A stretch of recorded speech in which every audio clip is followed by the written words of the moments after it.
Olá, bem-vindos! Todos os dias a gente é influenciado por histórias. Narrativas superpoderosas que acabam moldando a nossa percepção do mundo. E muitas vezes a gente nem percebe. Nessa nossa análise de hoje, a gente vai desvendar como essas histórias funcionam, desde umas coincidências bem bizarras até as mais antigas tecnologias de influência que a humanidade já criou. Para começar, vamos a um fato que parece, completamente absurdo. Mas é verdade. Estatisticamente, quanto mais filmes o Nicolas Cage lança em um ano, mais pessoas se afogam em piscinas. Se a gente olha o gráfico que mostra essa relação, a linha é quase perfeita. É o tipo de coisa que desafia qualquer senso comum e faz a gente pensar, como assim? Como é que isso é possível?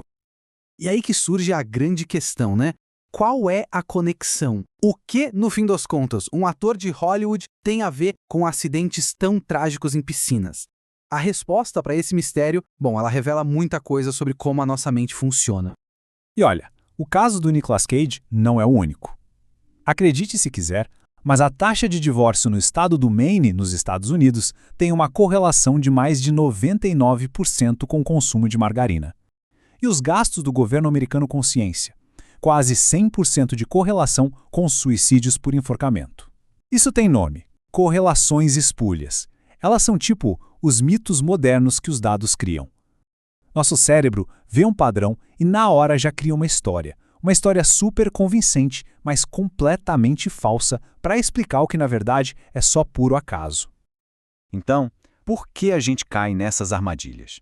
A resposta, na verdade, não está nos dados, está aqui dentro, na nossa própria mente. O nosso cérebro é uma verdadeira máquina de contar histórias. Ele é programado para conectar os pontos, para encontrar padrões em tudo. E faz sentido, né? Essa habilidade foi essencial para a nossa sobrevivência ao longo da evolução. E aqui está talvez a distinção mais importante de todas. Correlação é só um eco. Duas coisas acontecem juntas, no mesmo ritmo. Agora, causalidade, essa é a voz. É quando uma coisa faz a outra acontecer. Confundir o eco com a voz é um dos erros de lógica mais comuns que existem. E é a fonte de um monte de histórias falsas. Essa confusão toda tem um nome: viés cognitivo. Pensa nisso como se fosse um atalho mental. O cérebro simplesmente odeia o caos, odeia o acaso. Então, para que o mundo faça algum sentido, ele rapidamente inventa uma história de causa e efeito para explicar qualquer coincidência que aparece. É um mecanismo de sobrevivência que, hoje em dia, no mundo lotado de dados, pode acabar nos enganando feio. O ponto-chave aqui é que essas conexões falsas geralmente aparecem por três motivos principais. Primeiro, pura coincidência, que é o caso do Nicolas Cage. Segundo, e esse é bem mais comum, é o tal do fator oculto. Pensa no verão. O calor faz aumentar tanto a venda de sorvetes quanto o número de afogamentos. Sorvete não causa afogamento. O calor é o fator oculto que causa os dois. E terceiro, o que a gente pode chamar de garimpo de dados. É quando alguém analisa uma montanha de informações até que, inevitavelmente, encontra algum padrão aleatório que parece ter algum significado. Agora, vamos levar isso para um outro nível. A gente viu como o cérebro cria essas histórias meio que por acidente. Mas e quando alguém usa essa nossa tendência de propósito, como uma ferramenta de influência? Isso nos leva a uma ideia chamada controle de quadro, ou frame control. É basicamente a arte de definir a perspectiva de uma situação. Em qualquer conversa, em qualquer interação, quem tem o quadro, o frame mais forte, não só participa da conversa, comanda a conversa. É uma técnica muito poderosa em liderança, em negociação e, na verdade, em toda interação social. E o exemplo mais famoso disso, quem foi? Steve Jobs, com seu lendário campo de distorção da realidade. Ele não estava só apresentando um produto, ele estava impondo uma narrativa, um quadro mental onde a visão dele era a única realidade que importava, e todo mundo ao redor entrava nessa história. Só que aqui a gente precisa fazer uma distinção ética que é crucial. Usar uma narrativa para influenciar pode ser persuasão ética, sabe? Quando o objetivo é que todo mundo saia ganhando, a intenção é transparente e o resultado é um empoderamento das pessoas. Mas também pode ser manipulação. Aí o objetivo é só de um lado, a intenção é escondida e o resultado é forçar a barra, é coerção. A linha entre os dois é bem tênue, mas é fundamental saber onde ela está. Agora, se preparem para uma mudança de perspectiva. E se essa tecnologia de moldar a realidade com histórias não for só uma técnica de vendas moderna, mas uma das ferramentas mais antigas e mais poderosas da humanidade? Pois é, estamos falando do poder dos mitos.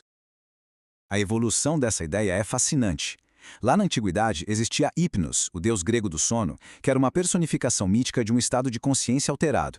Milênios depois, em 1842, um cirurgião chamado James Braid pega a raiz grega para sono e cria o termo científico hipnose. E hoje?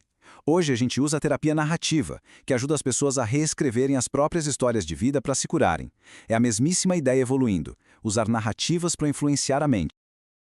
Então, a gente precisa ressignificar o que a gente pensa sobre mitos. Eles não são só historinhas de niná. Mitos são os algoritmos originais da civilização. São tipo os sistemas operacionais narrativos que por milênios explicaram o mundo, organizaram sociedades inteiras e deram um sentido para a existência humana. E o mais incrível de tudo é que muitos desses mitos seguem uma fórmula universal. O mitologista Joseph Campbell chamou isso de monomito, ou a jornada do herói. É uma estrutura de história encontrada em culturas do mundo todo, desde os épicos mais antigos até filmes de Hollywood como Star Wars. É literalmente um algoritmo que se repete para contar uma história poderosa e transformadora. Ok, então como a gente pode usar todo esse conhecimento? O objetivo é nos tornarmos consumidores e também criadores de narrativas mais conscientes, capazes de identificar as histórias que nos contam e, principalmente, de dominar as histórias que contamos a nós mesmos. Então, como a gente se defende de narrativas enganosas? Bom, com um pequeno kit de detetive de dados. A primeira regra é sempre perguntar por quê. Qual é o mecanismo real por trás dessa conexão? Será que não tem um fator oculto que ninguém está vendo? A causa e o efeito não estão invertidos? Esse é o antídoto, tanto para as correlações espúrias quanto para a manipulação. E para terminar, fica uma pergunta. Depois de tudo isso que a gente viu sobre correlações, influência, mitos, qual é a história invisível que está, neste exato momento, moldando a nossa percepção da realidade?